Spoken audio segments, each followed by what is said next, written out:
Selamat pagi jemaat yang terkasih dalam Tuhan, Shalom. 主所亲爱的弟兄姐妹们，早安，平安。 Mari kita mempersiapkan hati kita untuk datang menghadap kepada Tuhan. 让我们预备心来到神的跟前，我们要来敬拜他。 Mari kita mengambil saat teduh sejenak. 我们使用一点时间进入默祷。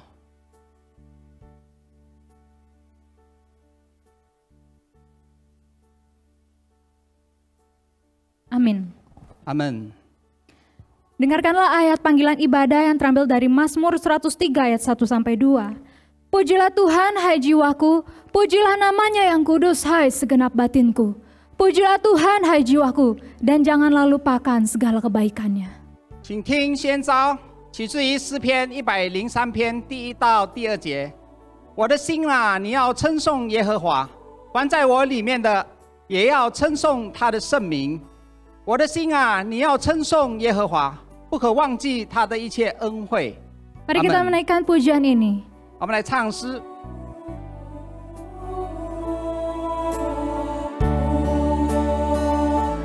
我的灵赞美你，灵魂和我赞美你的生命，向你一直开口，灵魂我要赞美你的生命。 神奇心的一天来临，又是时候唱你的歌。不管发生过什么，不管接下来如何，让我在万问前再赞美神。我的灵赞美你，灵魂和我赞美你的生命，向你一直开口，灵魂我要赞美你的生命。 Penuh kasih. Penuh kasih Tuhan panjang sabar, murah hati namamu besar, kebaikanmu selalu ku nyanyikan, ribuan alasan ku temukan. Pujilah Tuhan, hai jiwaku, pujilah namanya. Dengan segenap hati ku sembah namamu yang kudus. Mari kita berdoa. 我们来祷告。 Tuhan, pada saat pagi hari ini betapa kami bersyukur. 主啊，这个早上我们向你献上我们的感恩。 Kami diizinkan untuk datang menghadap kehadirat Tuhan. 你赐给我们机会可以来到你的跟前， Di hadapan Allah yang begitu baik. 在这么良善的神的面前， Di hadapan Allah yang penuh hikmat. 在这个充满智慧的神的面前， Di hadapan Allah yang selalu memelihara kehidupan kami. 在不断的看顾保守我们的神的面前， Sungguh kami berterima kasih Tuhan. 主啊，我们实在的感谢你， Sungguh kami bersuka cita. 我们何等的喜乐！ Kiranya Engkau menerima pujian-pujian kami ya Allah. 主啊，求你接受我们的赞美和敬拜， Dan hatimu disenangkan. 你的心得到喜悦。 Terima kasih Tuhan. 主啊，我们感谢你， Hanya di dalam nama Yesus 奉靠主耶稣基督的名， kami berdoa. 我们祷告， Amin. 阿门。 Bapak Ibu Saudara, pada saat ini juga kita menyadari di hadapan Allah yang Maha Kudus, kita melakukan dosa. 弟兄姐妹们，我们觉悟到我们自己在神的面前是何等有罪的人。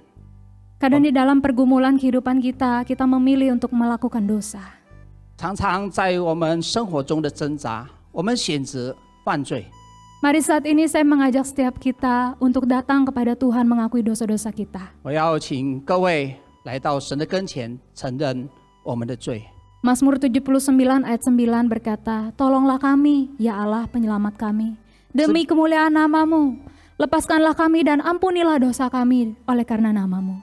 诗篇79篇第9节这么说：拯救我们的神啊，求你因你名的荣耀帮助我们，为你名的缘故他救我们，赦免我们的罪。 Mari kita tundukkan kepala kita dan kita mengakui dosa-dosa kita di hadapan Tuhan. 我们低头，我们在神的跟前承认我们的罪。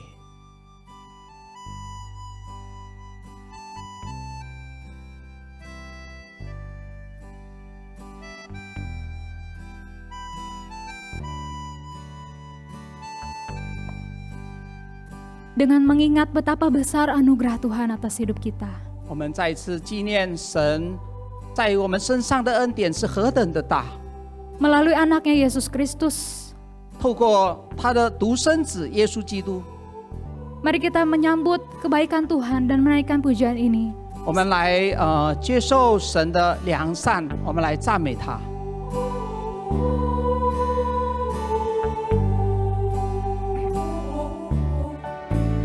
因你恩典何等甘甜，我罪已得赦免，天我世上尽被寻回，家园记得看见。 Sangat besar anugerahnya. Sangat besar anugerahnya, pembaru hidupku. Dulu sesat, kini pula buta disembuhkan. Mari kita berdoa. 我们来祷告， Tuhan, betapa kami bersyukur. 主啊，我们何等的感恩， Kami boleh diampuni. 我们可以蒙你的赦免， Bukan karena kami melakukan perbuatan baik, 不是我们因为行什么善事， tetapi karena Yesus Kristus 因为基督耶稣自己， dan apa yang telah Dia perbuat bagi kami. 他已经为我们成了什么事， Sehingga saat ini pun kami boleh diterima oleh-Mu ya Tuhan. 因此我们可以在你的面前蒙你接受， Kami dapat berdamai kembali dengan Engkau. 我们可以与你和好。 Betapa kami mengucap syukur. 主啊，我们何等的感谢你！ Kami mohon kepadamu ya Tuhan. 我们这个时候向你祈求， Terus kuduskanlah kehidupan kami. 你不断的在我们的生命中， Terus bentuklah kehidupan kami Tuhan. 你继续的陶造我们，塑造我们， Karakter-karakter kami. 塑造我们的品格， Sifat-sifat kami. 我们的个性， Pikiran-pikiran kami. 我们的思想， Keputusan kami. 我们所要做的决定， Sehingga Engkau yang dipermuliakan. 让一切都能够荣耀你的名。 Inilah doa kami Tuhan. 这个是我们的祷告， Hanya di dalam nama Yesus kami berdoa. 奉主耶稣基督的名祷告， Amin. 阿门。 Jemaat yang dikasih dalam Tuhan, mari kita bangkit berdiri. 用姐妹们，请起立。 Dengarkanlah berita anugerah dari Mazmur 103 ayat 3-5 berbunyi demikian. Dia yang mengampuni segala kesalahanmu, yang menyembuhkan segala penyakitmu. Dia yang menebus hidupmu dari lubang kubur, yang memahkotai engkau dengan kasih setia dan rahmat. Dia yang memuaskan hasratmu dengan kebaikan, sehingga masa mudamu menjadi baru seperti pada burung Raja Wali. 请听恩典信息，起自于诗篇103篇第3到第5节。他赦免你的一切罪孽，医治你的一切疾病，他救赎你的性命，脱离死亡，以慈爱和怜悯做你的冠冕。他以福乐使你的心愿满足，以致你好像鹰一般恢复青春的活力。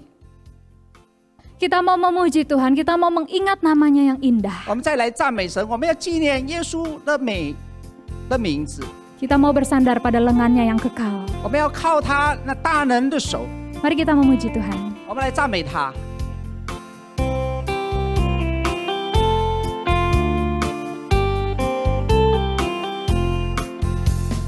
有故弟兄容我见你，常常纪念耶稣名，生命使你永恒联系，一句消散心平安，名之宝，名最甜，名之王而天之乐，名之宝，名最甜。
Jemaat dipersilakan duduk kembali. 弟兄姐妹们，请坐。 Pada saat pagi hari ini juga kita diizinkan Tuhan untuk mendengarkan firman-Nya. 这个时候，神再次给我们机会，开来听他的话。 Oleh karena itu, mari kita mempersiapkan hati yang terbaik. 让我们预备我们的心是最好的。 Kita mau membuka mata kita mau membuka telinga kita. 我们来打开我们的眼睛，我们来打开我们的耳朵。 Kita mau melakukan firman Tuhan. 我们要行神的话， Supaya kita semakin mengasihi Dia. 让我们更加的爱他。 Mari kita menaikkan pujian ini, Buka Mataku. 我们来唱一首诗，开我的眼睛。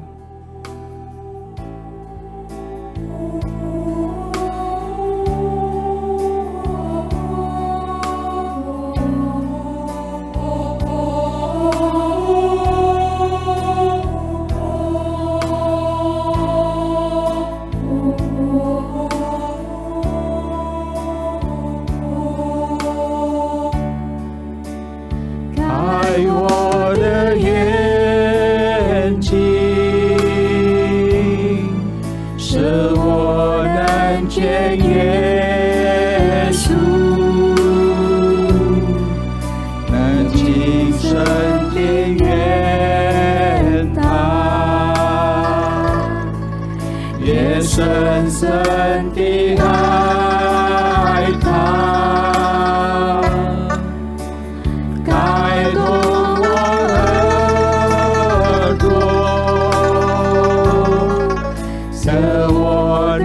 听见他，就开我的眼睛，我渴望见耶稣。 Buka mataku. Buka mataku, agar ku tampak Yesus, ku dekat pada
Saudaraku yang terkasih dalam Tuhan Yesus, senang sekali saya boleh melayani Tuhan di Gereja Kristen Baptis Jakarta, Jemaat Samanhudi. GKBJ Samanhudi bukanlah sebuah gereja yang asing buat saya. Samanhudi adalah merupakan keluarga rohani saya. Karena saya sejak dari sekolah minggu sampai remaja, sebelum saya diutus ke Sekolah Teologi Alkitab, Seminari Alkitab Asia Tenggara, saya adalah jemaat dari GKBJ Samanhudi. Dan sampai saat ini pun saya belum pernah mencabut keanggotaan saya dari GKBJ Samanhudi. Izinkan saya suatu sebelum saya menyampaikan firman Tuhan, saya menyampaikan salam dari para pemimpin di GKBJ Depok, mulai dari majelis sampai semua pengurus yang ada di gereja kami, menyampaikan salam, doa kami kiranya jemaat GKBJ Samanhudi selalu diberkati oleh Tuhan, dilindungi dan bahkan dipelihara oleh Tuhan. Nah saudara, hari ini saya akan menyampaikan firman Tuhan dengan sebuah tema, Tuhan jangan tinggalkan aku. Teks ayatnya saya ambil di dalam Mazmur pasal yang ke-71. Sebelum Anda mendengarkan firman Tuhan, mari bersama-sama kita berdoa. Bapa di surga, kami siap untuk menerima firman dan kebenaran-Mu yang akan menguduskan kami, yang akan membawa kami menjadi serupa dengan Kristus. Biarlah Roh Kudus menolong kami untuk kami boleh bisa memahami, mengerti, menikmati, dan bahkan memakan firman-Mu itu secara rohani, sehingga kami boleh bertumbuh di dalam keserupaan dengan Kristus. Kami percaya Tuhan, di mana ada rupa Kristus, kegelapan akan dikalahkan oleh terang. Yang putus asa akan memperoleh pengharapan. Yang lemah akan dikuatkan. Yang gagal akan memperoleh keberhasilan. Penguasa kerajaan kegelapan akan dikalahkan. Di mana ada rupa Kristus, kami tidak perlu mengejar berkat, karena berkatlah yang mengejar kami di dalam Kristus. Kami sudah siap mendengarkan firman-Mu yang akan menolong kami. Di dalam nama Yesus Tuhan dan Juru Selamat kami berdoa. Katakan yang percaya, amin. Saudaraku yang terkasih dalam Tuhan Yesus, Mazmur pasal 71 adalah Mazmur tentang pergumulan atau ratapan dari si pemazmur kepada Tuhan. Saudara, Mazmur ini tidak diketahui siapa penulisnya. Jadi kalau kita membaca di dalam tafsiran, itu ada dua versi. Versi yang pertama itu adalah Daud yang menuliskannya. Yang kedua adalah penulis lain yang menuliskannya. Nah, saudara, saya tidak mau jatuh di dalam dua ekstrim ini. Saya mengambil jalan tengah, saudaraku, bahwa yang menulis Mazmur pasal 71 ini adalah seseorang yang sangat mengenal kehidupan Daud dan segala pergumulannya dan bahkan segala kemenangannya di dalam Tuhan. Jadi saudaraku, dia menuliskan ayat ini, Mazmur ini, untuk dipersembahkan sebagai sebuah pelajaran rohani bagi umat Israel dan bagi umat percaya di sepanjang tempat dan di segala abad, termasuk kita semua. Nah, saudaraku, Mazmur pasal 71 ini dibagi 4 bagian. Ya, dibagi 4 bagian. Dibagi 4 bagian. Bagian yang pertama itu berbicara tentang bagaimana si pemazmur, yaitu Daud, bertekad untuk konsisten dalam pengharapan. Di dalam imannya, Mazmur pasal 71 ayat 1 sampai 13. Saya ulangi lagi, saudaraku. Jadi si pemazmur ini, ya, di dalam yang pertama itu pengakuan iman tentang Tuhan. Ya, Mazmur 71 ayat 1-13, dan kemudian yang kedua, saudaraku, bertekad untuk konsisten dalam pengharapan. Mazmur 71 ayat 14-16. Kemudian bagian yang ketiga, berdoa minta kekuatan dan kuasa di saat bergumul. Mazmur pasal 71 ayat 17-18. Kemudian bagian yang keempat, percaya bahwa kesulitannya berasal dari Tuhan. Mazmur 71 ayat 19-21. Dan kemudian yang terakhir, ini merupakan sebuah tekad dari pemazmur, yaitu Daud, berjanji untuk bersyukur dan memuji Tuhan di dalam sepanjang hidupnya. Mazmur pasal 71 ayat 22 sampai dengan ayat yang ke-24. Nah, saudaraku, dalam khotbah saya tidak akan mengeksposisi keseluruhan dari Mazmur ini. Ada mutiara-mutiara yang saya ambil dari berbagai ayat yang ada di dalam Mazmur pasal 71 ini. Nah, saudaraku, saya akan membacakan yang menjadi core dari ayat Mazmur pasal 71 yang ada di dalam ayat yang ke-9 yang berbunyi demikian. Janganlah membuang aku pada masa tuaku. Janganlah meninggalkan aku apabila kekuatanku habis. Mari bersama-sama seluruh jemaat yang ada di rumah masing-masing, sekali lagi kita membacakan ayat ini, Mazmur pasal 71 ayat 9. Mari sama-sama kita baca, demikian firman Tuhan berbunyi, janganlah membuang aku pada masa tuaku. Janganlah meninggalkan aku apabila kekuatanku habis. Jadi saudaraku, Mazmur pasal 71 ini adalah merupakan sebuah pengakuan yang jujur dari seorang pemazmur yang bernama Daud.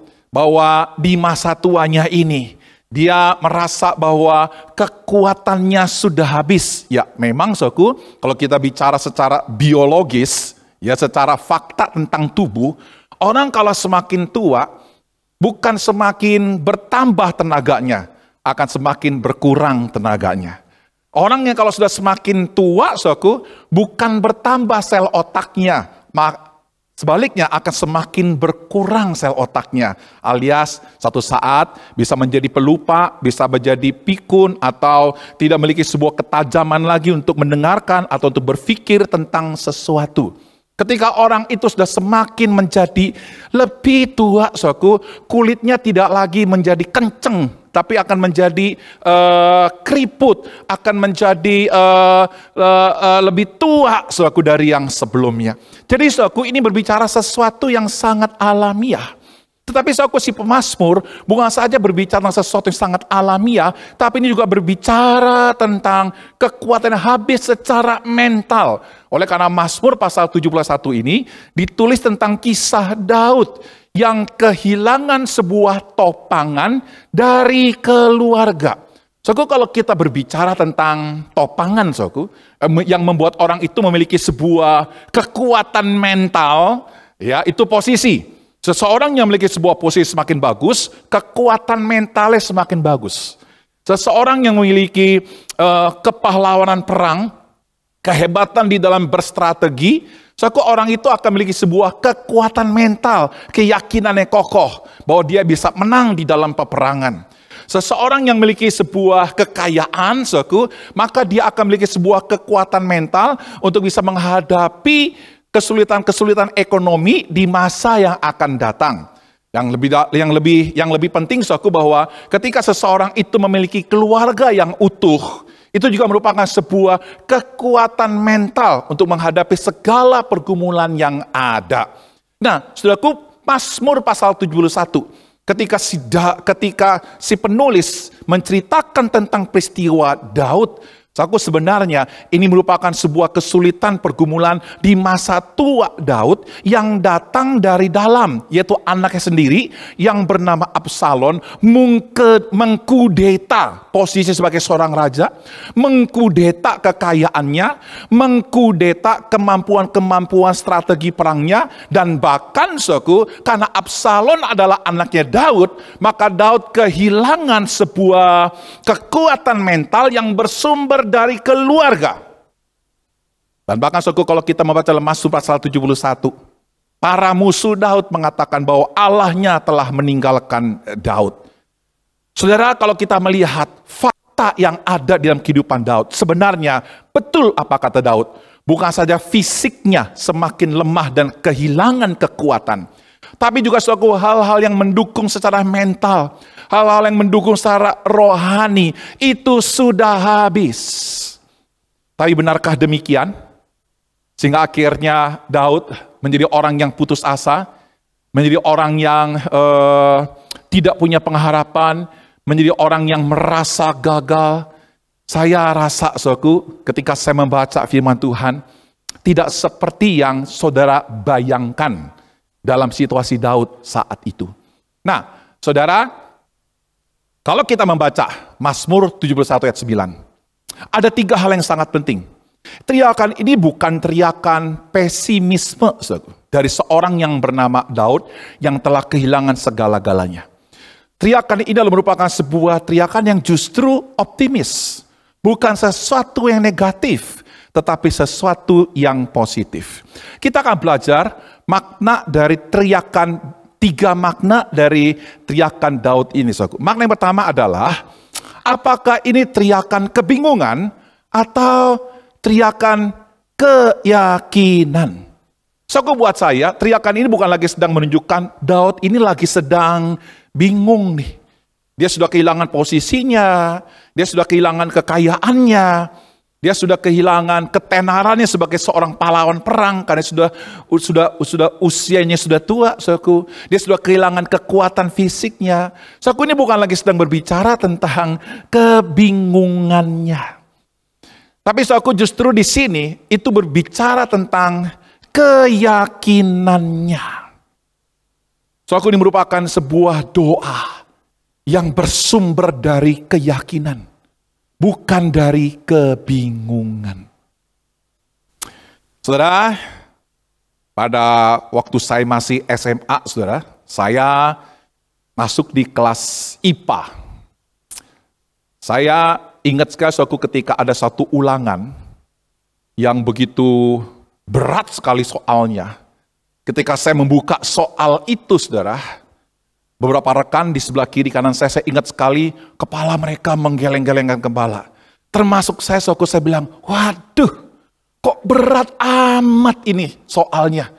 Pusing 7 keliling. Lalu kemudian saya berdiam sejenak. Saya kemudian membaca lagi, dia punya soal mulai dari 1 sampai nomor 10. Saya cari mulai yang paling gampang dan kemudian saya pikirkan jawaban-jawaban yang paling gampang dulu. Baru kemudian saya akan selesaikan sampai yang paling sulit. Ketika saya membaca, tiba-tiba dalam pikiran saya keluar semua rumus. Keluar semua proses berpikir tentang menjawab pertanyaan itu. Kenapa saya bisa keluar proses, saya bisa keluar sebuah proses dalam pikiran saya untuk menjawab pertanyaan itu. Karena sebelum saya menghadapi ujian itu atau ulangan itu, saya telah mempelajari teori-teori fisika yang harus saya jawab berkaitan dengan ulangan tersebut. Jadi waktu saya berkata, waduh berat ini berat.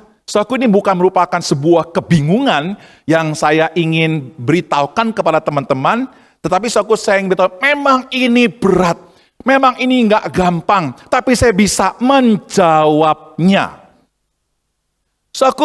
Si pemazmur ketika dia menghadapi situasi yang sangat berat di masa tuanya. Dia punya sebuah keyakinan yang kokoh. Kalau kita baca di dalam ayat yang kelima, di situ firman Tuhan berkata, sebab Engkaulah harapanku ya Tuhan, kepercayaanku sejak masa muda ya Allah. Saya ulangi lagi ayat yang kelima. Sebab Engkaulah kepercayaanku, ya Tuhan, kepercayaanku sejak masa muda, ya Allah. Nah, saudaraku, kalau kita membaca di dalam ayat ini, saudaraku, kata kepercayaan di sini, itu di dalam bahasa Ibraninya dipakai kata mithtahi. Itu dari kata mithah. Saudaraku, kata mithah itu mempunyai 3 arti yang berkaitan satu dengan yang lain. Berbicara tentang kepercayaan, keyakinan, dan kepastian. Jadi kepercayaan yang dimiliki oleh Daud itu bukan merupakan sebuah kepercayaan yang goyah. Bukan sebuah kepercayaan yang mudah-mudahan. Tapi sebuah kepercayaan, sebuah keyakinan yang mengandung kepastian. Bahwa si pemazmur, yaitu Daud, dia memiliki sebuah kepastian tentang imannya di dalam Tuhan. Bahwa Tuhannya adalah Tuhan yang pasti. Kalau kita membaca di ayat yang ketiga, saudaraku, jadilah bagiku gunung batu tempat berteduh, kubu pertahanan untuk menyelamatkan aku, sebab Engkaulah bukit batuku dan pertahananku. Saudaraku, sejelas apa si pemazmur menggambarkan sebuah kepastian tentang Tuhan yang dipercaya oleh si Daud ini. Dikatakan gunung batu, dan yang kedua adalah bukit batuku. Nah, saudaraku, dua hal ini adalah sesuatu yang tidak pernah berubah. Anda pernah melihat gunung Salak? Anda pernah melihat gunung Pangrango? Apakah gunung Pangrango sudah berubah, sudah pindah tempat 10 tahun yang lalu dengan 20 tahun sekarang ini? Berbeda? Saya pikir tidak. Ketika saudara melihat gunung, gunung itu akan tetap ada di sana, berdiri dengan kokoh. Saudaraku, itulah iman Daud. Itulah iman yang dinyatakan kepada kita semua. Bahwa Tuhan yang dipercaya oleh Daud adalah Tuhan yang pasti. Tuhan yang tidak berubah. Tuhan tidak pernah bergoyah. Kepenolongannya pasti. Janjinya pasti. Kekuatannya pasti. Dan tidak akan pernah menjadi lemah. Itulah kepercayaan yang dimiliki oleh Daud. So, saya berita pada saudara, di tengah-tengah pergumulan yang sangat sulit, di tengah-tengah tantangan dunia yang sangat berat. So, kita hanya ada dua kemungkinan hidup kita. Yang pertama, Anda akan dipimpin dan dikuasai oleh situasi yang berubah.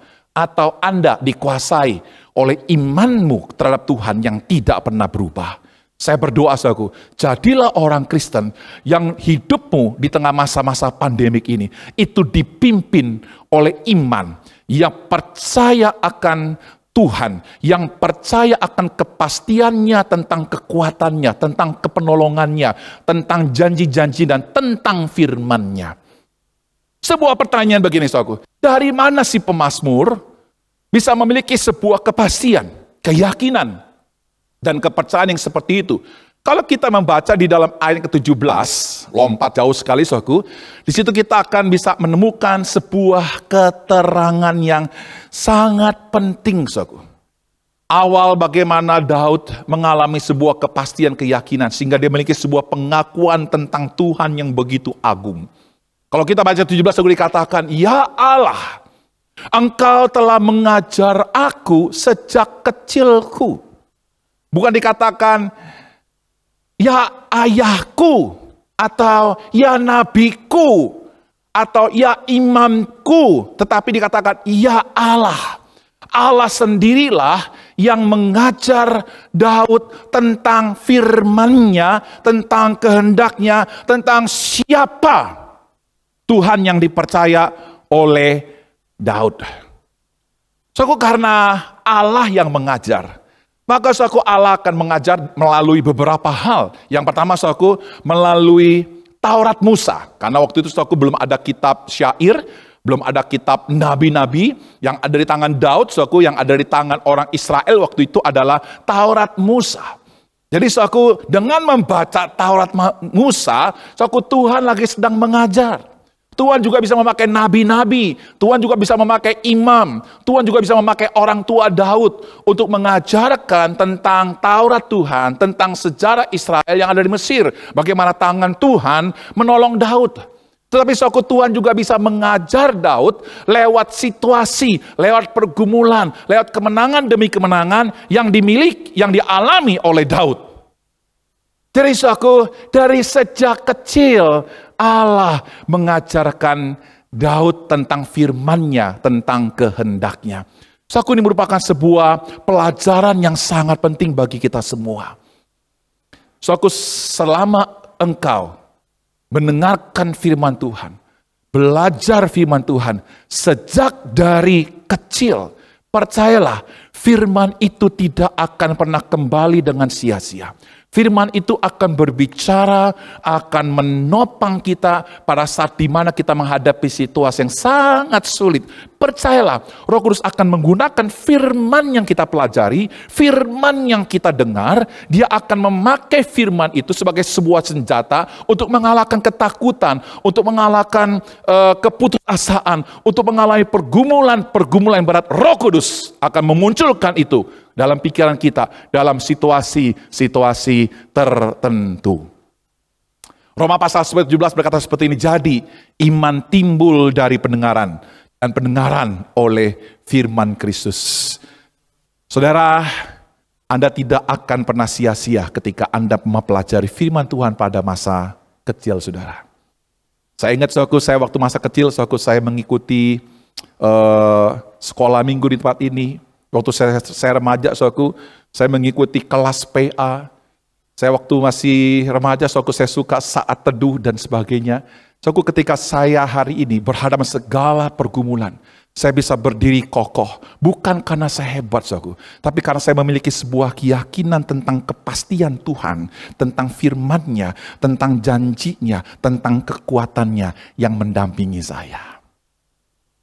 Saya juga ingin berikan kepada para orang tua, para guru sekolah minggu, para pendeta hamba Tuhan berkhotbah, yakinlah bahwa apa yang Anda sampaikan tidak akan pernah kembali dengan sia-sia.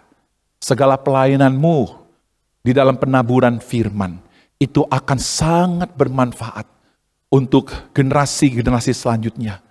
Untuk jemaat ketika menghadapi situasi yang sangat berat, firman yang saudara tabur itu akan menjadi akan membangkitkan keyakinan, kekuatan, kepastian, sebuah kemenangan yang akan dialami oleh setiap orang percaya. Jadi saudaraku, yang pertama. Yang kedua, saudaraku, adalah ketika si pemazmur berseru, ya, apakah ini teriakan putus asa atau teriakan pengharapan? Saudaraku, saya tidak melihat ini merupakan sebuah teriakan keputusasaan. Ya, yang pertama karena pengakuannya itu alasannya, pengakuan imannya tentang Tuhan. Ini bicara tentang pengharapan. Saudaraku, kalau orang yang putus asa dalam pekerjaan, dia tidak akan pernah bisa menghasilkan penambahan, pengurangan saudara. Dia tidak akan bisa bertumbuh, semakin menyusut Tapi kalau orang yang punya pengharapan di dalam Tuhan, saya ingin katakan, walaupun dia menghadapi situasi yang sangat berat, situasi yang sangat sulit, nilai hidupnya tidak berkurang, nilai hidupnya semakin bertambah. So, saya akan masuk untuk kita membaca ayat yang ke-8. Bagaimana pengharapan si pemazmur ini dibuktikan dengan buah yang semakin bertambah. Ayat 8 berkata seperti ini. Mulutku penuh dengan puji-pujian kepadamu, dengan penghormatan kepadamu sepanjang hari. Perhatikan baik-baik, saudaraku. Sepanjang hari bukan berisi keluhan. Sepanjang hari bukan berisi kalimat-kalimat yang pahit. Kalimat-kalimat yang kehilangan pengharapan. Kalimat-kalimat yang putus asa. Kalimat-kalimat yang lemah. Tapi sebuah kalimat yang berisi tentang pujian kepada Tuhan setiap hari. Penuh di mulutnya. Anda pernah makan sesuatu sampai penuh di mulut? Kalau orang yang makan sampai penuh di mulutnya, itu pipinya akan bulat. Ya, kalau isi daging akan penuh di mulutnya. Yang luar biasa, saudaraku, kalau kita membaca lompat di dalam ayat yang ke-11, bukan saja penuh, ini sudah penuh. Ditambah lagi, saudaraku, sudah penuh dengan pujian, ditambah lagi, saudaraku, dan saya percaya ini bukan saja penuh, itu sampai meluber keluar dari mulutnya tentang pujian. Ayat 14, tetapi aku senantiasa mau berharap dan menambah puji-pujian. Aku senantiasa mau berharap dan menambah puji-pujian kepadamu. Saudara, Daud ketika menghadapi situasi pergumulan yang sangat berat, bukan menambah keputusasaan di hadapan Tuhan. Bukan menambah kalimat-kalimat yang pahit di hadapan Tuhan. Tuhan, kenapa aku seperti ini? Tuhan, kenapa aku dibuat seperti ini? Tuhan, kenapa aku susah? Tuhan, aku benci dengan situasi. Tidak seperti itu, saudaraku. Mulut Daud penuh dengan puji-pujian. Setiap hari. Dan semakin bertambah. Itulah orang yang punya pengharapan. Bukan orang yang putus asa. Lebih lanjut, saudaraku, kalau kita membaca di dalam ayat 17. Bagaimana buah dari pengharapan ini dimunculkan dan dinyatakan. Ayat 17. Ya Allah, Engkau telah mengajar aku sejak kecilku. Dan perhatikan baik-baik. Sampai sekarang aku memberitakan perbuatanmu yang ajaib. Jadi katakan begini, sampai sekarang. Jadi pada posisi itu, si Daud masih mau menceritakan perbuatan-perbuatan yang ajaib. Saya tidak tahu saudaraku kepada siapa. Bisa juga kepada orang-orang yang bersama-sama dengan Daud di dalam pelarian. Ya, atau dengan siapapun saudaraku yang ada sekitar Daud saudaraku. Dia menceritakan perbuatan-perbuatan Tuhan yang ajaib pada masa lalunya. Mungkin dia menceritakan bagaimana dia mengalahkan Goliat, bagaimana dia mengalahkan singa, bagaimana dia mengalami pertolongan Tuhan pada saat dikejar oleh Saul. Dia mengalami perbuatan-perbuatan yang ajaib yang datang dari Tuhan. Tidak berhenti sampai sekarang kalau kita baca 17. Kalau Anda baca di dalam ayat yang 18, ini ada penambahan, saudara. Ya, penambahan di masa yang akan datang. Ayat 18 berkata seperti ini. Juga sampai masa tuaku. Ya, tadi kalau kita membaca di dalam ayat yang ke-9, ya, janganlah membuang aku pada masa tuaku. Ya, hanya pada masa tuaku. Tetapi ayat 18 ini ditambah, dan putih rambutku. Saudara, saya berumur 55 tahun. Rambut saya belum semuanya putih, saudara. Ya, mulai ada sedikit putih lah. Ya, tapi saya percaya nanti kalau saya sudah berumur 70, saya sudah berumur 75, 80, ya kalau Tuhan izinkan saya bisa sampai 90 tahun, saya berani pastikan rambut saya nggak mungkin hitam. Kecuali kalau saya disemir, saudara. Saya akan pastikan saya sama seperti almarhum Peter Sim. Salah satu pendiri GKBJ, saudara. Rambutnya pasti putih semuanya. Artinya apa, saudara? Bukan saja pada saat itu, si Daud atau si pemazmur menceritakan tentang keajaiban-keajaiban Tuhan. Bahkan begini, nanti kalau sampai rambut saya sudah putih, sekarang saya berumur 70 tahun, nanti kalau umur 90 tahun, umur saya dan rambut saya sudah memutih semuanya, mulutku tidak akan pernah berhenti untuk memberitakan perbuatan Tuhan yang ajaib, untuk memberitakan kekuasaan Tuhan kepada anak, kepada cucu, kepada cicit, kepada buyut, dan seluruh generasi kalau Tuhan izinkan aku masih hidup. Saudaraku, pertanyaannya begini, saudaraku. Sampai sekarang, apakah Anda mengalami keajaiban-keajaiban Tuhan? Pengalaman Anda bersama dengan Tuhan pada masa lalu, itu menjadi sebuah investasi yang sangat penting ketika Anda menghadapi pergumulan hidupmu yang sangat berat. Saudaraku, kalau saya mau cerita tentang keajaiban Tuhan dalam hidup saya, sangat banyak sekali, saudaraku. Tetapi ada beberapa hal yang saya ingin tekankan yang berkaitan dengan anak saya. Saudaraku, saya memiliki ada beberapa yang tanda-tanda, saudaraku, yang saya simpan, yang ada, saudaraku, yang biasa saya ceritakan kepada anak-anak saya pada masa-masa sukar. Saudaraku, seringkali saya berjalan dengan anak-anak saya, dan saya berjalan di perumahan Taman Kencana, karena rumah saya tinggal di situ, saudaraku. Ya, saya tunjuk kepada anak saya, itu blok A1. Itu adalah sebuah gedung di Hook. Itu adalah gedung gereja. Anda tahu, anak-anakku, dulu mulai dari mana? Dulu mulai Tegal Alur. Kemudian pindah di Ruko C17. Lalu kemudian pindah lagi di Ruko C13-14. Dan kemudian pindah lagi di blok A1 ini. Ini gedung. Ini merupakan sebuah tanda ajaib yang Tuhan berikan kepada Papa. Papa itu nggak ada Papa itu nggak ada apa-apanya. Papa itu bukan orang yang pinter. Papa itu bukan orang yang fasih di dalam berkhotbah dahulu. Ya, Papa itu tidak punya kemampuan berbahasa Mandarin dengan baik. Tapi kalau kamu lihat gedung itu, Papa amazed, Papa kagum. Betapa hebatnya, betapa ajaibnya Tuhan yang mempercayakan saya, yang memberikan kekuatan kepada saya. Sehingga akhirnya terjadi gereja yang seperti itu. Bukan karena Papa, tapi karena kekuatan Tuhan. Suatu hal ini sudah tentu akan memberikan sebuah penghiburan, kekuatan kepada anak saya. Begitu pula saya. Saya waktu masih masa-masa menghadapi pandemik ini, saudaraku, saya seringkali naik sepeda, setiap kali saya melihat gedung gereja itu, saudaraku, hati saya bersyukur. Ini tanda ajaib yang datang dari Tuhan. Saya kadang-kadang juga cerita, saudaraku, saya di rumah itu punya sepatu yang sudah rusak. Ya, itu saya simpan. Sepatu yang rusak itu saya simpan, saya taruh di dalam sebuah akrilik, saudara. Sepatu ini saya tidak pernah buang, saya tidak pernah bakar, saya simpan, walaupun sudah rusak. Kenapa? Karena ini merupakan sebuah tanda ajaib yang Tuhan berikan kepada saya. Ceritanya begini, saudaraku.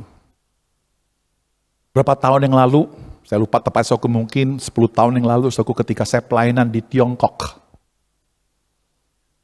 Pada hari Sabtu sebelum saya pulang ke Jakarta, itu Sabtu pagi, tiba-tiba ada sebuah gereja yang besar di Surabaya, telepon saya untuk menggantikan seorang pengkhotbah, untuk saya berkhotbah di gereja itu. Saya bilang, wah ini saya sudah beli tiket, nggak bisa ini. Saya akan bantu Pak, untuk Bapak nanti sampai Jakarta, kemudian connecting sampai Surabaya. Oke, baik, saya iyakan, saudara. Nah, waktu saya sampai di airport, saudara, setelah cap paspor dan sebagainya, waktu saya jalan, tiba-tiba sepatu saya rusak. Dia punya sol sepatunya lepas, saudara. Nggak sampai lepas semuanya, tapi lepas tengah. Aduh, saya bingung, saudara. Karena saya besok ini saya akan khotbah. Saya nggak mungkin beli di China oleh karena saya sudah masuk ke dalam airport. Saya coba cari, saudaraku, di bandara itu, di dalam, saudaraku, baju ada, dasi ada, minyak wangi ada, makanan ada, tapi nggak jual sepatu. Waduh, saya bingung sekali, saudara. Dan saya juga nggak mungkin bisa beli Jakarta, karena pesawat saya connecting, saudara. Dan saya juga nggak mungkin bisa beli Surabaya, karena sampai di Surabaya itu bisa jam 11 malam. Saya bingung, saudara. Tiba-tiba firman Tuhan muncul di dalam pikiran saya. Sampai saat ini kamu belum minta satu pun dalam namaku. Mintalah, supaya penuhlah sukacitamu. So, aku dalam pergumulan yang tidak mudah buat saya. Saya bilang, Tuhan, hari ini sepatuku rusak. Dan besok saya akan berkhotbah di depan ribuan orang. Sepatuku rusak, Tuhan. Kiranya Tuhan tolong aku. Dalam nama Yesus. Amin. Selesai, saudara. Saya jalan-jalan, saudaraku. Santai saja. Saya percaya bahwa Tuhan akan menolong saya. Tiba-tiba, saudaraku, ada yang panggil saya. Limuse. Pendeta Hengki. Saya kaget, saudaraku. Lalu saya nengok ke belakang. Loh, ini yang panggil saya adalah seorang yang bernama Gunawan. Gunawan ini, saudaraku, adalah seorang pilot Garuda. Dia adalah anak rohani saya. Dia jemaat GKBC Taman Kencana, saudara. Yang memang oleh karena tugas-tugas kepilotannya, dia itu ada di dalam gereja yang disebut sebagai gereja Simon Darmandir. Dia nggak bisa punya gereja tetap oleh karena dia sibuk dengan segala penerbangan. Nah, singkat cerita, waktu dia panggil saya bilang, "Hey Gun, apa kabar? Luar biasa, kita sudah jarang ketemu. Baru pertama kali ini kita ketemu di tempat ini. Sudah berapa tahun setelah kamu lulus dari Curug sampai sekarang kita baru ketemu." Nah, singkat cerita, saya memandang wajahnya, saya memandang baju, saya bilang, "Kak Gun, kamu keren." Dan saya cukup kaget loh, kamu ini sudah berempat. Kamu sudah jadi kapten penuh ya, untuk memimpin sebuah pesawat terbang. Lalu saya melihat ke bawah, saya lihat sepatunya, saudara. Ketika saya lihat sepatunya, saya bilang, "Gun, sepatumu nomor berapa?" Dia bilang nomor 42, dalam hati, cocok dengan kaki saya yang bernomor 42. Lalu saya ceritakan kepada Gunawan tentang pergumulan saya, besok saya akan khotbah. Lalu Gunawan bilang, "Silakan Pak, nanti kita tukeran." Singkat cerita, saudaraku, akhirnya saya naik pesawat itu, kita tukeran, saudara. Saya bukan saja duduk di kelas ekonomi, di pesawat itu, saudaraku, saya dipindahkan oleh anak rohani saya dari kelas ekonomi ke kelas bisnis kelas. Saya dipindahkan di situ, saudara. Singkat cerita, terjadi pertukaran, ya, saya kemudian pelayan di Surabaya, lalu kemudian Senin saya pulang, Senin saya telepon, "Gun, saya ingin kembalikan sepatumu, dan aku ingin minta sepatuku kembali." Anak rohani saya bilang, "Pak, itu nggak apa-apa, sepatu buat Pak Hengki saja. Ya, jangan buat saya, itu buat Pak Hengki saja. Ini sepatu sudah rusak." "Enggak, Gun, Karena sepatu itu memiliki sebuah nilai historis buat saya yang saya akan gunakan. Dia bingung, saudara. Ya, saya akan gunakan nanti sebagai sebuah tanda yang akan menguatkan siapapun, setiap orang yang menghadapi pergumulan. Singkat cerita, saudaraku, saya ambil sepatu yang rusak itu, saya tidak buang, saudaraku, saya taruh di arklerik sepatu itu, saudara.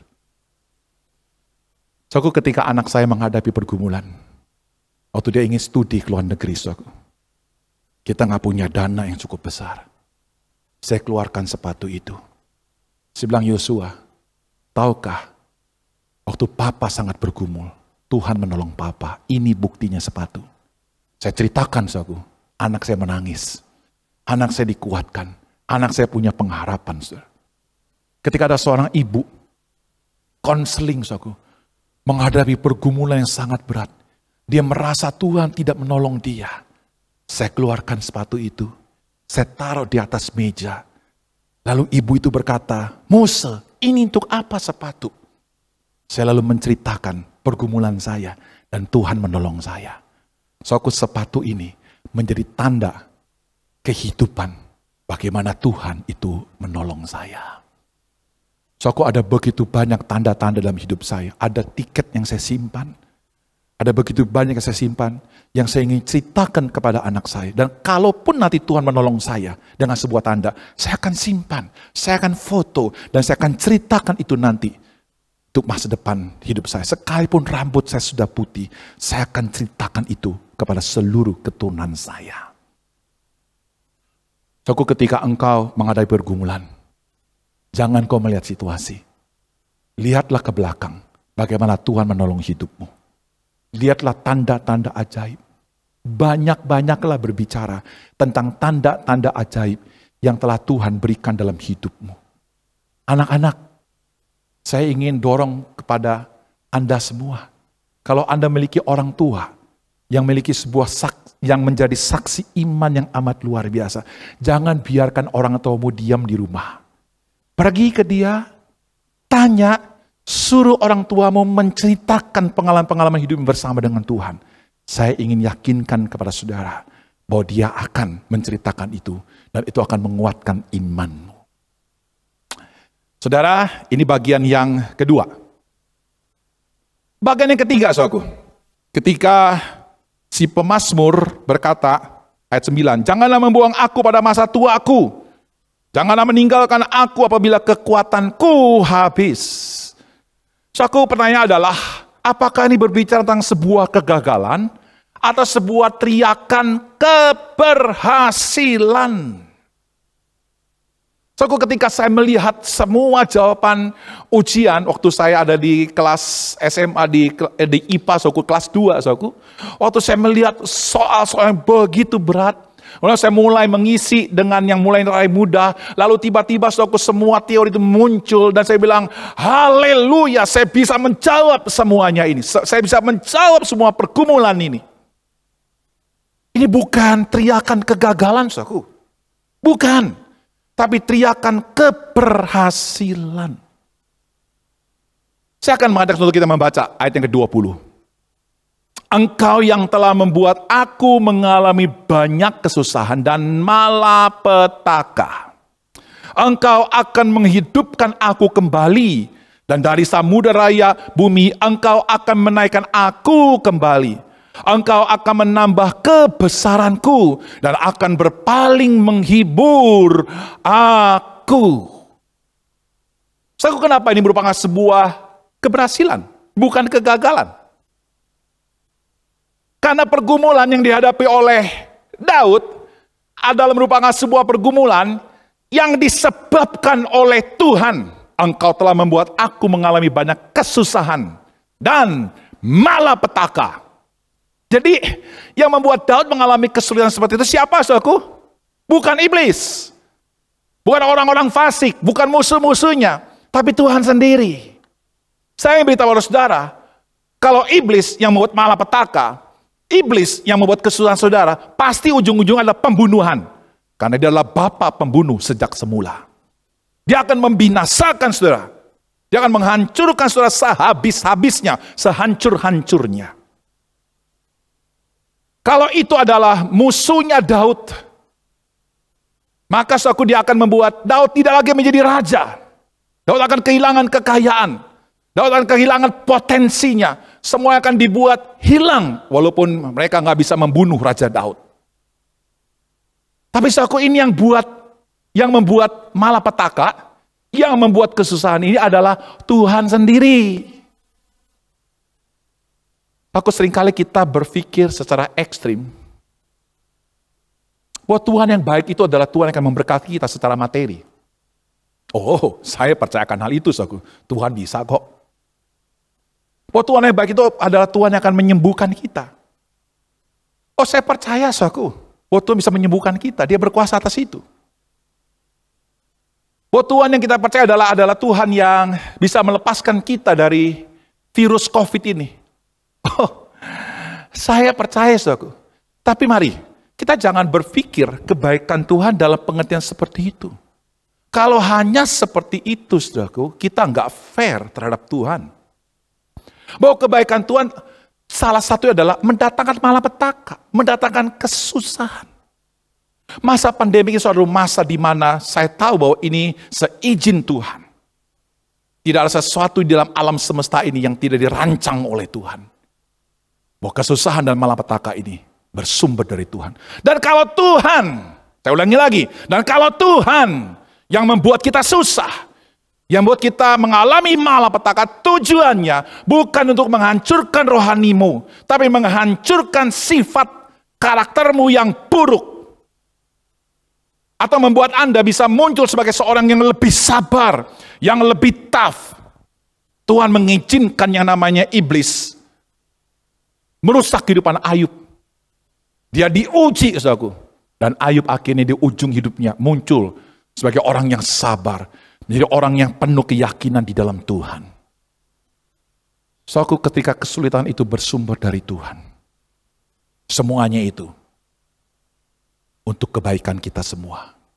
Mazmur 8 ayat 27. Segala sesuatu Tuhan turut bekerja untuk mendatangkan kebaikan. Kalau kita baca ayat 20 sampai 21, coba saudara teliti baik-baik. Tuhan itu hanya membuat satu saja loh kata kerja, membuat ya kesusahan dan malapetaka. Tapi kalau kita membaca kalimat lebih lanjut, kata positifnya lebih banyak daripada kata negatifnya. Engkau akan menghidupkan aku kembali. Dan dari samudera engkau akan menaikkan aku kembali. Engkau akan menambah kebesaranku. Dan akan berpaling menghibur aku. Menghidupkan, menaikkan, menambahkan, dan menghibur. Itu 4 kata kerja yang positif, bukan? Saya ingin cerita tentang kokoh saya, saudara. Pada tanggal 12 Oktober yang kemarin, saudara, tahun 2020, kami sekeluarga mengadakan ucapan syukur yang berkaitan dengan usaha kokoh saya yang baru dalam masa pandemik. Justru kokoh saya melakukan ucapan syukur pembukaan sebuah kantor baru. Tanggal 12 Oktober itu merupakan sebuah tanggal tepat di mana kokoh saya mengalami bencana dalam hidupnya. Ya, satu saat pergi, aku mengikuti kapal krus. Di kapal itu dia tenggelam. Dia koma, dan sudah tidak ada lagi yang bisa menolong. Akhirnya harus dibawa ke daratan, ke sebuah puskesmas. Puskesmas juga nggak bisa menolong, dan kemudian harus dipindahkan ke Penang, dan itu membutuhkan perjalanan berjam-jam, helikopter nggak bisa angkat, saudara. Kokoh saya sudah penuh dengan air, dan sudah koma, nggak ada pertolongan. Tapi saudaraku, saya percaya, pada tanggal 12 itu, kokoh saya dihidupkan kembali oleh Tuhan. Tuhan menaikkan dia kembali dari masa-masa sukar. Dia menambahkan kebesarannya. Dia menghibur kokoh saya. Saudara, kokoh saya sekarang walaupun dia memiliki tubuh yang cacat, Tuhan menaikkan dia. Dari usahanya yang kecil sampai sekarang menjadi lebih besar dan bahkan lebih besar lagi. Tuhan menambahkan kebesaran dalam karakternya. Dia lebih tough. Dia lebih sabar. Dia lebih wise. Kami semua belajar dari kebijaksanaannya, di dalam pengelolaannya, di dalam kedisiplinannya, dalam ketegasannya mengelola perusahaan. Kami belajar dari dia. Ketika saya melihat koko saya, kami semua terhibur betapa hebatnya Tuhan yang telah membuat kesusahan dan malapetaka buat koko saya. Bukan untuk menghancurkan koko saya, tapi untuk membuat dia semakin lebih tinggi. Ketika sebuah bola bekel dibanting ke bawah, semakin kencang bantingannya ke bawah, semakin melenting ke tinggi, lebih tinggi, saudara. Itu yang dialami oleh koko saya. Ketika Tuhan membanting koko saya, Tuhan tahu kekuatan koko saya. Dan dia ingin menambahkan sesuatu yang hebat dalam diri koko saya. Dan dia melenting tinggi, di dalam kehidupannya. Dia telah menjadi berkat buat banyak orang. Dari Mazmur ini, kita belajar 3 hal yang sangat penting. Ketika si pemazmur berkata, janganlah membuang aku pada masa tuaku. Janganlah meninggalkan aku apabila kekuatanku habis. Teriakan ini bukan teriakan ini adalah teriakan yang penuh dengan keyakinan dan kepastian tentang sifat-sifat Tuhan dan kepastian akan pertolongan Tuhan. Ini berbicara tentang pengharapan. Tidak berkurang namun semakin bertambah. Ini berbicara tentang keberhasilan, bukan kegagalan. Karena Tuhanlah yang mengatur kehidupan Daud. Daud tidak mengalami kerugian, malah keuntungan. Daud tidak kalah, tapi menang. Saya ingin beritahu saudara, di saat-saat kita mengalami pergumulan yang sangat berat ini, saya ingin katakan kepada saudara, satu saat akan ada sebuah keberhasilan yang sempurna. Yesus datang kedua kali. Kita akan diangkat tinggi, saudaraku, untuk duduk di dalam pemerintahan kerajaan surga. Bersama-sama dengan dia memerintah. Kita akan berada di sebuah tempat yang tidak ada lagi air mata, yang tidak ada lagi kesedihan, yang tidak ada lagi sakit penyakit. Kristus akan membuat kita seperti itu sempurna dan tidak ada yang bisa menghalangi rencana Tuhan seperti itu. Sebagai penutup, saudara, saya ingin menceritakan sebuah statement yang saya buat. Statement ini berbunyi demikian: orang yang beriman kepada Kristus tidak bisa menghindari dari tubuh yang semakin tua dan lemah secara fisik. Namun itu tidak berbanding lurus dengan imannya. Rohani makin kuat dan gagah. Tuhan berkati saudara. Mari kita berdoa. Bapa di surga, kami bersyukur untuk firman-Mu. Ya, firman-Mu ini menjadi kekuatan rohani bagi kami. Untuk kami menghidupi masa-masa yang sangat sulit. Kami tidak pesimis, tapi kami optimis. Kami tidak lemah, tapi kami kuat. Kami tidak bimbang, tapi kami pasti. Karena Engkau adalah Tuhan yang kami pegang. Tuhan yang sepasti sifat-sifat-Mu. Kami aman di dalam Engkau. Terima kasih Tuhan, inilah doa kami. Dalam nama Yesus kami berdoa. Amin. Jemaat yang dikasih dalam Tuhan, mari kita bangkit berdiri. 会众请起立。 Saat ini juga kita dipersilakan Tuhan untuk membawa persembahan kita. 这个时候，神赐给我们机会，可以把我们的奉献带到他的跟前。 Mari persiapkan persembahan saudara dan saudara bisa mentransfer ke gereja melalui QR Code yang ada di layar saudara. 你们可以将你们的奉献直接汇到教会的户口。 Mazmur 96 ayat 8, berilah kepada Tuhan kemuliaan namanya, bawalah persembahan dan masuklah ke pelatarannya. 诗篇96篇第8节，要将耶和华的名所当得的荣耀归给他，拿供物来进入他的宴宇。我们来祷告，天父，我们满心感谢赞美你，你是何等的慈爱信实。我们感谢你，你带领我们在这个困难、疫情蔓延、肆虐的情况下，我们仍然可以在线上来赞美你。 虽然有这么多的不方便，我们面临了许多的困难挑战，但是主啊，你是何等的慈爱信实，你不断的引领帮助我们。我们看见过去神你如何的带领我们，你如何的供应我们，你如何的保守我们。因此，我们面对前面的道路，我们仍然可以信靠你，我们仍然可以仰望你如此慈爱信实的神。我们感谢你。 父神，这个时候我们可以带着我们感恩的记忆来到你的面前，恳求神你欢喜悦纳，赐福所献上的金钱，可以使用在你的圣工上，扩展你的国度。我们求神你赐福管理这个金钱的知识们，让他们用智慧聪明来管理神你所托付的。感谢赞美你，垂听我们的祷告，如此谢恩祷告，乃是奉靠主耶稣基督的名，阿门。Mari kita memberikan persembahan dengan memuji Tuhan. 我们将我们的奉献带到神的跟前，我们来唱一首奉献的歌。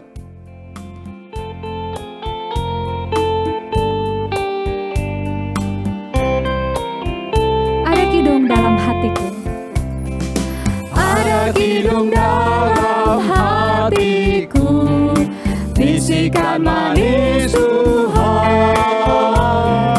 Jangan takut, ku besertamu, ku kan jaga hidupmu. Yesus, Yesus, Yesus, Yesus, nama terindah, menghibur hatiku, tak henti ku puji Dia. Sing a多敬罪的耶和华，满心痛苦与愁烦，救主与我心情不我先，悠然情意满心间。耶稣，耶稣，耶稣，最甘美之名，为我的艰辛灵，使我患难得不灵。Tak lama lagi akan datang, akan ku menyambutnya,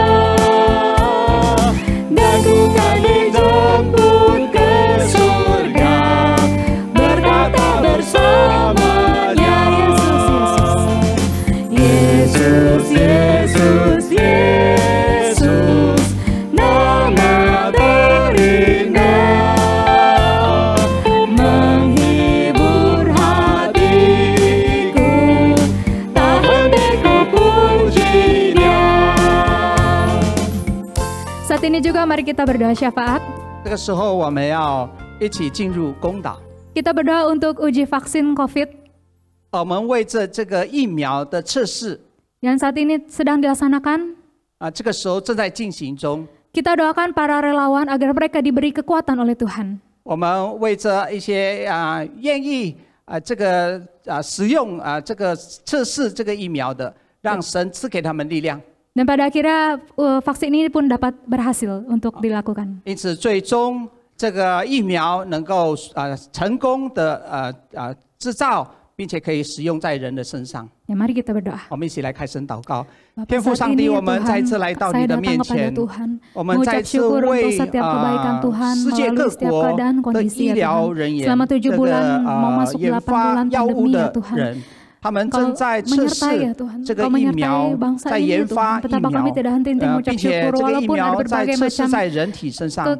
我们 dinamika 求 Tuhan, 你 ada 自己 berbagai macam 怜悯， permasalahan 求 Tuhan. 神你帮 Tetapi saya 助这 melihat 些 pangeran 愿意 Tuhan atas 将 bangsa 自 ini 己 yang 身 tidak pernah 上接 putus-putusnya 受 ya 这个疫 Tuhan. 苗的测 Dan 试 juga 的 saat ini 人， mau berdoa 求 untuk 神你给他 uji 们力 vaksin 量， COVID-19 让这个 Tuhan 疫 yang saat 苗 ini 在 sedang 他们身 dilaksanakan 上 Tuhan 能 oleh 够 Bio 产 Farma 生 Tuhan. 功效， Berdoa 能 menyerahkan 够 dalam 整 tangan-Mu 治 Tuhan 一切 tolong 的 para 疾 relawan 病， Tuhan 特别 yang 这 telah 个 memberikan 冠 dirinya 状 untuk 病毒 menjadi， 我们 relawan 想 Tuhan 向 untuk 你 vaksin 仰 ini. 望， Tuhan 求 kiranya 神 Kau 你自己 memberikan 帮 kekuatan 助， kepada mereka 让 ya 这个 Tuhan. 疫苗能够成功的进行实验， obat-obatan itu 并且 boleh 能 Tuhan 够 yang 大量 menolong 的 setiap 生产 relawan Tuhan untuk 每一 mereka 个 boleh 人 kuat 因 ya 此 Tuhan. 可以接受 Sehingga 这个 juga 疫 pada 苗， akhirnya 并且 Tuhan 能够有 kami 健康的 berdoa 身 memohon 体。 pada Tuhan 求 supaya 神你 kira-kira 自己 Engkau 怜 berkenan ya 悯， Tuhan, 求神你自 supaya 己 vaksin 按你 ini 的 boleh 旨意 berhasil ya Tuhan, 成就 dan boleh 这个 kemudian 我 diproduksi 们的祷 dan boleh 告， kemudian 感恩祷告是奉 diedarkan 主耶稣基督 didistribusikan 的 kepada 名恳 masyarakat 求， luas Tuhan. Terima kasih Tuhan, dalam nama Yesus saya berdoa, amin. 阿门。 Saat ini juga bersama dengan seluruh gereja di sepanjang abad dan zaman, kita mau mengakui iman kita berdasarkan iman rasuli dari bahasa Indonesia terlebih dahulu, kemudian dilanjut ke dalam bahasa Mandarin. 这个时候，我们要以世界各代历世的基督徒一起来宣告我们的信仰。首先，我们来诵读使徒信经，先用印尼文，然后再用中文。 Aku percaya kepada Allah, Bapa yang Maha Kuasa, Khalik langit dan bumi, dan kepada Yesus Kristus anaknya yang tunggal Tuhan kita, yang dikandung dari Roh Kudus, lahir dari anak darah Maria, yang menderita sengsara di bawah pemerintahan Pontius Pilatus, disalibkan, mati dan dikuburkan, turun ke dalam kerajaan maut. Pada hari yang ketiga, bangkit pula dari antara orang mati, naik ke surga, duduk di sebelah kanan Allah, Bapa yang Maha Kuasa. Dan dari sana ia akan datang untuk menghakimi orang yang hidup dan yang mati. Aku percaya pada Roh Kudus, gereja yang kudus dan am, persekutuan orang kudus, pengampunan dosa, kebangkitan tubuh, dan hidup yang kekal. Amin. 使徒信经，我信上帝全能的父，创造天地的主。我信我主耶稣基督，上帝的独生子，因圣灵感孕，由同真理玛利亚所生，在本丢比拉多手下受难，被钉于十字架，受死埋葬，降在阴间，第3天从死人中复活，升天，坐在全能父上帝的右边，将来必从那里降临，审判活人死人。我信圣灵。 我信圣而公的教会，我信圣徒相通，我信罪得赦免，我信身体复活，我信永生。阿门。 Mari kita mengembalikan segala kemuliaan pada Tuhan. Doksologi. 我们将一切颂赞荣耀归给我们的神，上一颂。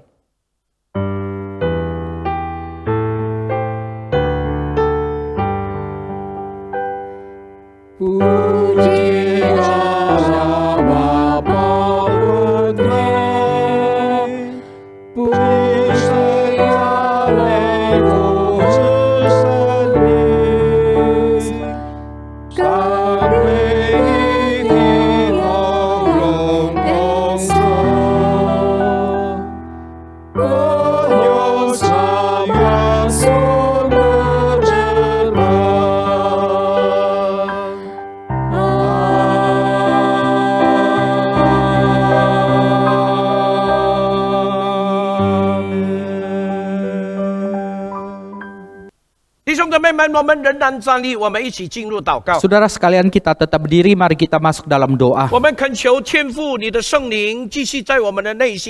Kami mohon Allah Roh Kudus terus bekerja dalam hati kami. Sekalipun suara manusia sudah berhenti, tapi Roh Kudus terus berkarya dalam hati kami. Bukan kami hanya menyadarkan akan maksud hati Tuhan. Dan Tuhan juga memberikan kekuatan dan juga berkat-Mu untuk melakukan firman-Mu. Sehingga kami mengalami kehidupan kami berkat demi berkat dan anugerah demi anugerah. Dan Tuhan jaga hari-hari kami di depan. Melindungi, menjaga kami sehingga seumur hidup kami berjalan dalam jalan Tuhan. Berikan kami damai surgawi dan juga kesehatan kepada kami. Dan Tuhan juga menyertai kami, memberkati setiap kami.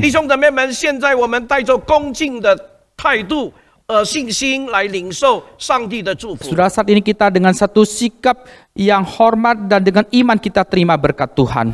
但愿主耶稣基督的恩惠、天父上帝的慈爱、圣灵的感动，常与众弟兄姊妹们同在，从今时直到永永远远。Kiranya kasih karunia dari Allah Bapa dan juga dari Yesus Kristus dan dari Roh Kudus senantiasa menyertai saudara-saudara sekalian dan juga memberkati saudara sekalian. Mulai dari hari ini sampai selama-lamanya. Amin.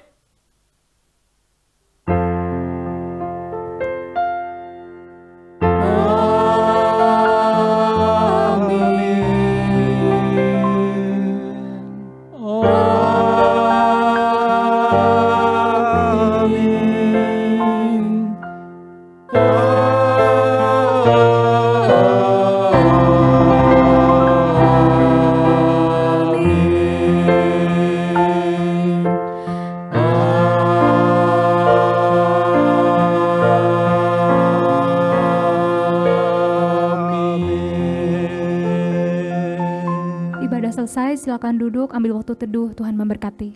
崇拜会结束，会众请坐，请默祷。神赐福你们。